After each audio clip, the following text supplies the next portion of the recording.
I'm Laura, and I want to welcome you to Adventures in Creating, the place where I take you on an adventure to create something hopefully awesome. Today, we are going to be making soup. Not just any soup. This is soup that is cooked directly inside wait for it, a pumpkin. Yes, that is correct. You will not need a pot or fancy soup pot. You will just need your pumpkin. Also probably something underneath in case it leaks. But I've cooked it. It hasn't leaked for me. So this is going to be your excellent opportunity to learn how. It is a show-stopping piece that when you bring it out to the table, it's amazing because you can scoop out soup right from the pumpkin you baked it in.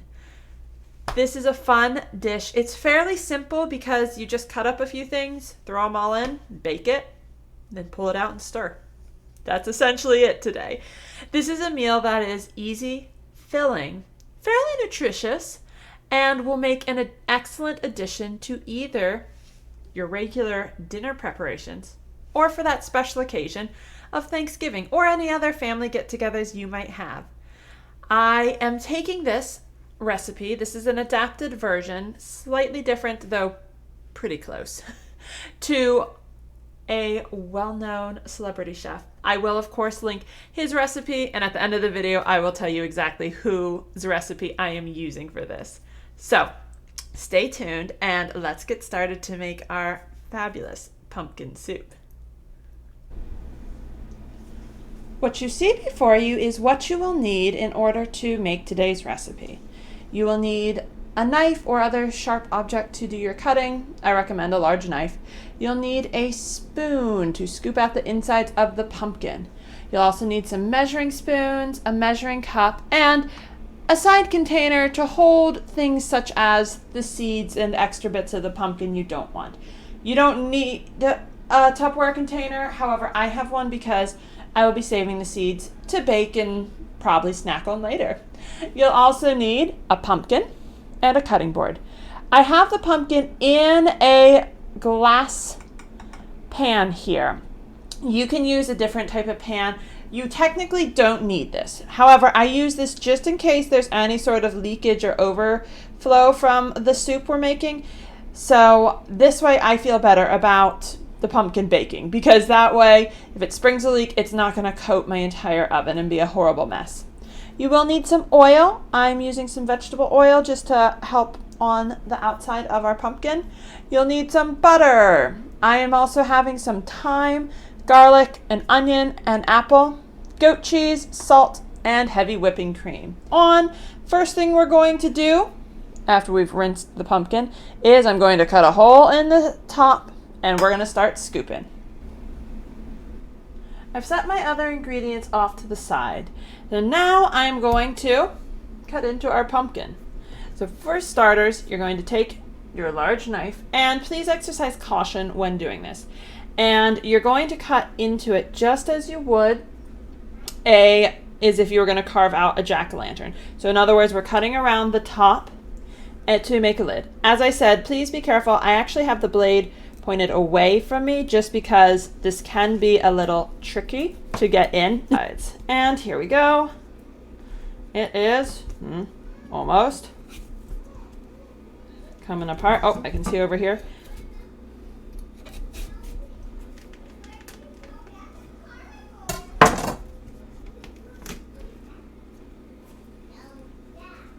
Ta-da! As you can see, we have all that gooiness inside. So what I'm going to do is I will be taking my spoon and just scooping out all the seeds and that stringy part. We don't want to dig into the actual meat or flesh of the pumpkin. So this lovely yellow part here, this is all some of the meat of the pumpkin. So we don't want to be digging into that too much because we're going to be eating that in our delicious soup.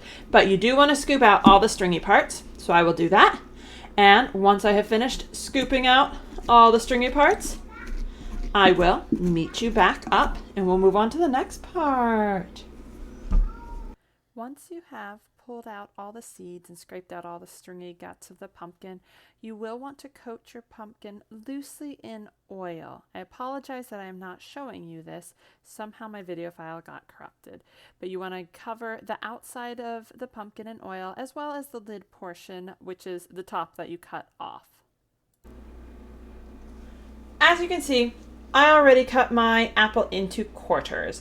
And I apologize I didn't show you that, but the reason being is because I forgot to hit the record button while I was doing that. So now that my apples are cut into quarters, I'm going to take a smaller knife, such as a paring knife, and I am just going to carefully make a few notches and pull off the seeds. I don't really want the seeds in my recipe. Now I'm going to set that aside because after I remove all the seeds, then I'm going to cut these into smaller chunks.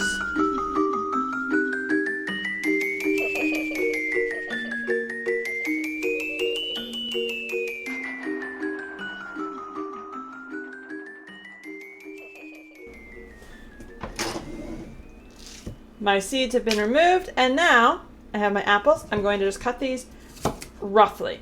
Consider this a rustic look.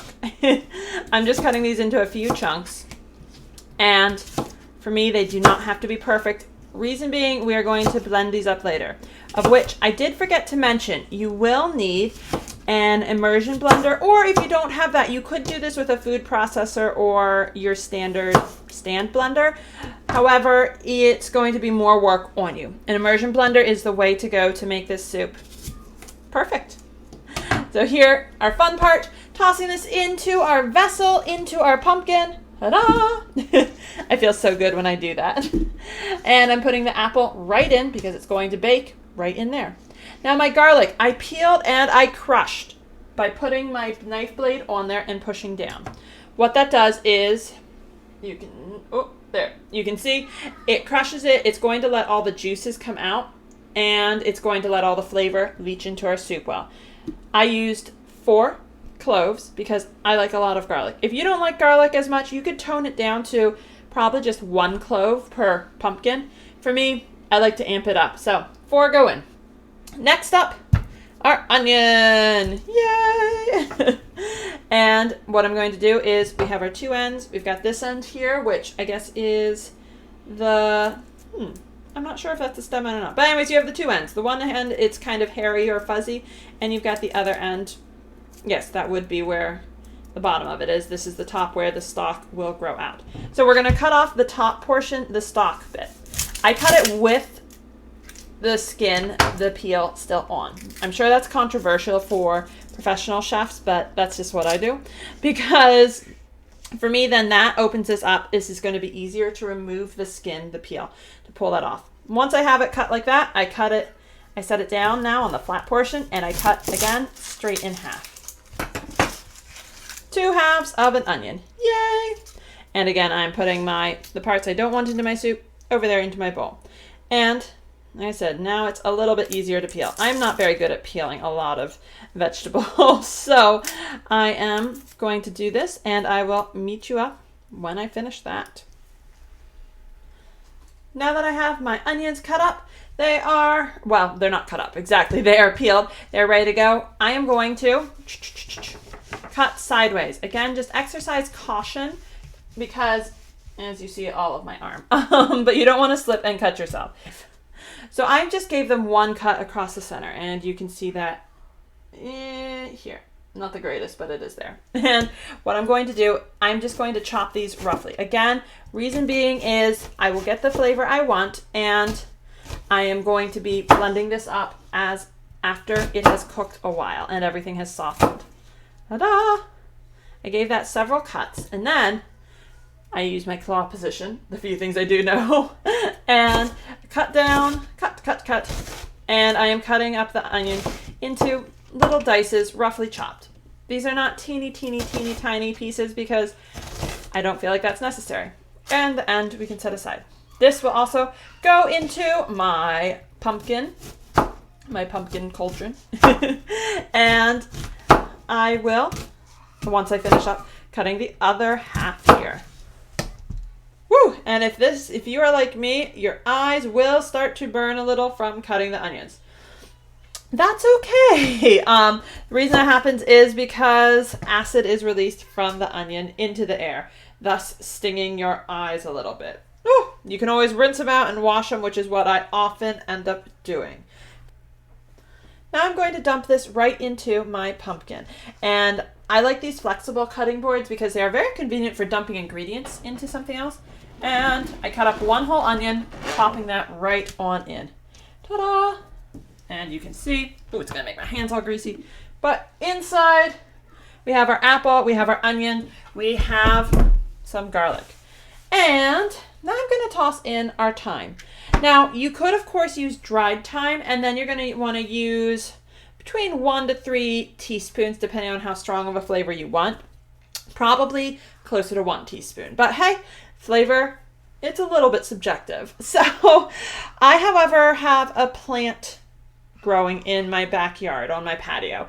It is a thyme plant. So I just snipped off a whole bunch of sprigs. And I could pick off the individual leaves. That would not be unheard of. But for me, that is a waste of time. I don't have this time for that. So what I tend to do is I take some string and I tie this up into a bundle. I believe the official term is bouquet garni, but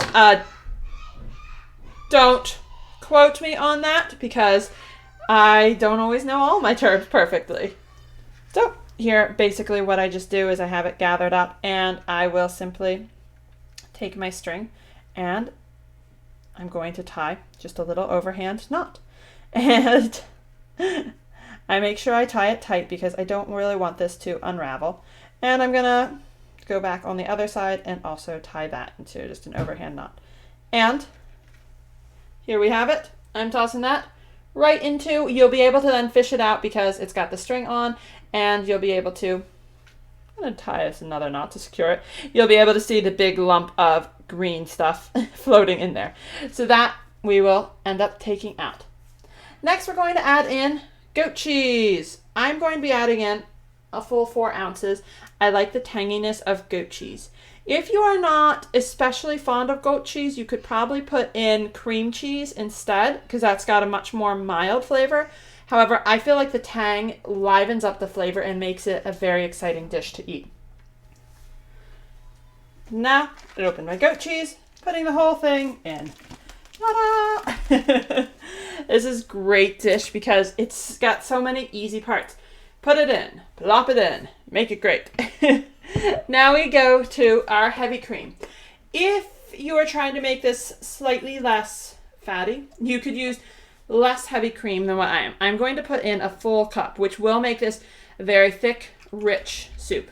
And I need to get some more heavy cream, so I will do that and be right back. And I'm back, adding in, so I have a definite solid cup of heavy cream. Voila! Yum!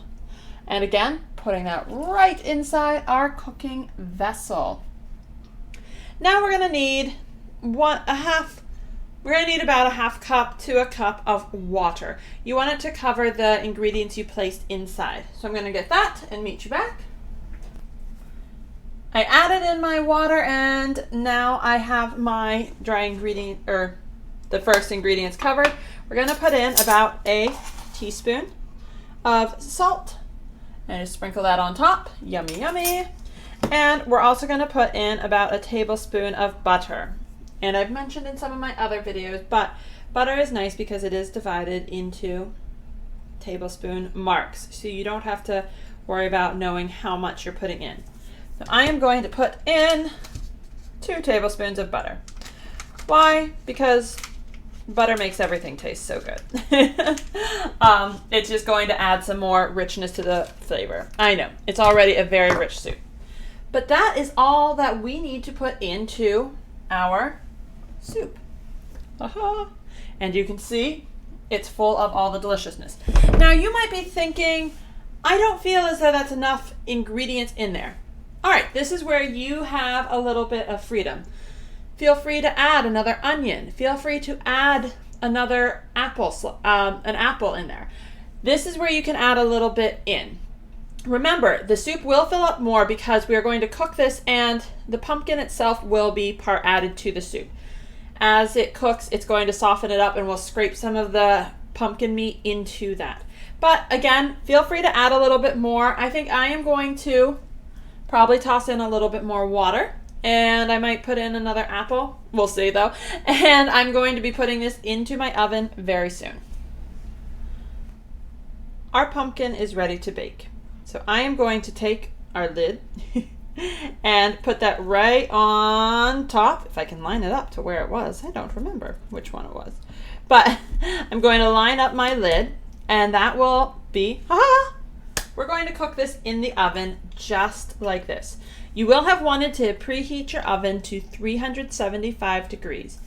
If you are unsure about how hot your oven gets, because maybe you're like me and you have just a really not a good quality oven because maybe you're just living in a rental, similar to what I'm doing.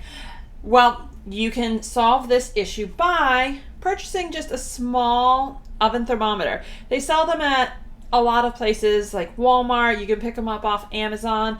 There's, any of those sort of all-in-one type stores, you're going to be able to pick up an oven thermometer. And if you set that in, that's going to always tell you what temperature your oven is at. So our pumpkin is ready to go in. I am going to open up my oven and we're going to put it in. And before I put my pumpkin in, I just wanted to show you, I moved my oven rack down to the very bottom one because my pumpkin's pretty tall. There you can see my little oven thermometer to help regulate what the temperature actually is. So without further ado, I'm going to put my pumpkin in and set the timer for 1.5 hours, and I will meet you back at the next phase. Our pumpkin has come out of the oven. Yay! It looks so beautiful. Nicely browning and all. Now I'm going to carefully take the lid off because it is warm. It has been cooking. And set that to the side. And inside, I'm going to lift the camera so you can see. I apologize, it's going to be a little bit shaky cam. But you can see all the gooey goodness is coming together. So what I'm going to do is set this camera back down. Again, I apologize, a little bit of shaky cam there. But I'm going to give this a good stir. Things are starting to soften. I want to scrape away some of the sides. Not a lot, but I am going to scrape some. And I recommend using a hot pad or something to grip the pumpkin because it is pretty warm. And we're just going to scrape some of it, give it a quick stir, make sure everything's cooking all right. It looks great. And this is going to go back in the oven for 30 to 40 minutes. You want the flesh to be very soft when this is finally done. We're going to cook the next portion of it uncovered. And then we're going to scrape off some of the sides of the pumpkin and put that right into our mix. So I'm going to set my spoon aside, and I still want the lid of my pumpkin to cook because there's quite a bit of pumpkin flesh there. So I'm going to, it's a little warm. I'm going to slide my pumpkin over some and let this cook right next to it. You could put it on a separate pan, but I feel like why do that? So I'm going to pop this back in the oven 30 to 40 minutes, and I will meet you back then. Now I just pulled the pumpkin out of the oven, and it is beautiful looking. You can see how the back here is leaning forward a bit. I will not be able to tilt it forward just because, well, it might be a little bit hard. So when the outer shell is starting to kind of collapse in on itself, that means that it is ready for you to pull it out and to start scraping down the sides because you want some of this good pumpkin mixed in and as part of the soup. That's part of what gives it some of its absolutely delectable flavors. This is a wonderful warming soup, especially if it's cool outside, but just for fall in general. And that's why I've included this in my Thanksgiving productions, because this is absolutely the sort of showstopper piece you want to serve at your next family get-together. When we think of Thanksgiving here in the United States, we often think of things like cornucopias and, of course, turkey and lots of other foods. But we also think about fall themes. So the color orange, warming soups, and also things like pumpkins and squashes and sustainable foods. At least I do. This is great because, well, not only does it also reduce your need to clean everything, but this is all ready to go and it's very exciting. And like I said, you can put this right on the table after you've mixed it up a little bit and blend it and serve right from this pumpkin, which is just sort of a jaw-dropping experience. I'm going to take my stick blender, my immersion blender, and I'm going to blend it in here and make everything nice and smooth and cohesive. And after we do that, I will show you what it looks like. Real quick, before I get into the blending, I'm going to show you, remember when we bound up that thyme? Well, here it is. I found it by just digging around. As I was going, I was scraping the sides of the pumpkin a little bit, just so I could get some of these nice big sections of pumpkin ready to go. I also scraped some of the lid. I didn't scrape all of it because I do still want it to act as a lid. Now I am going to grab my stick blender and we're going to blend all this together.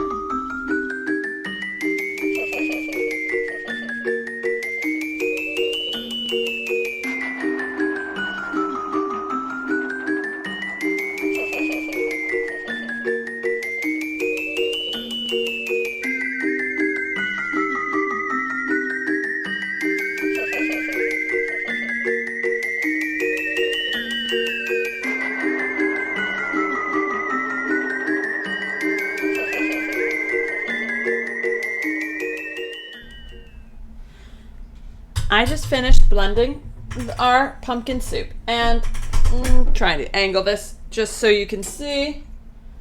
There we go. It is delightful looking. Nice, thick, creamy pumpkin soup. It's fairly nutritious. There is some fat in it, of course, but part of that's what gives it some delightful flavor.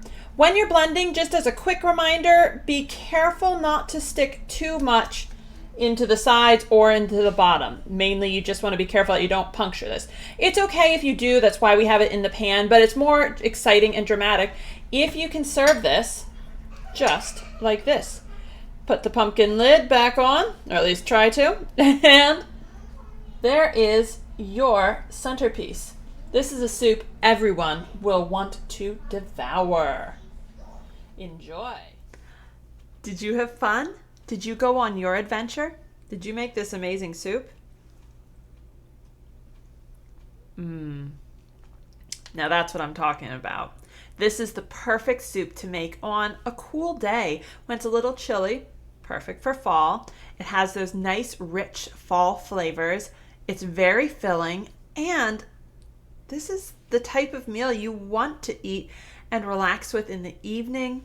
Maybe read a book afterwards. Or during, if you're a bit of a loner like some of us can be. This is a simple soup. It's great. It's not terribly expensive. And just for fun, did you guess which celebrity chef originally made this sort of recipe? This comes from the kitchen of Alton Brown.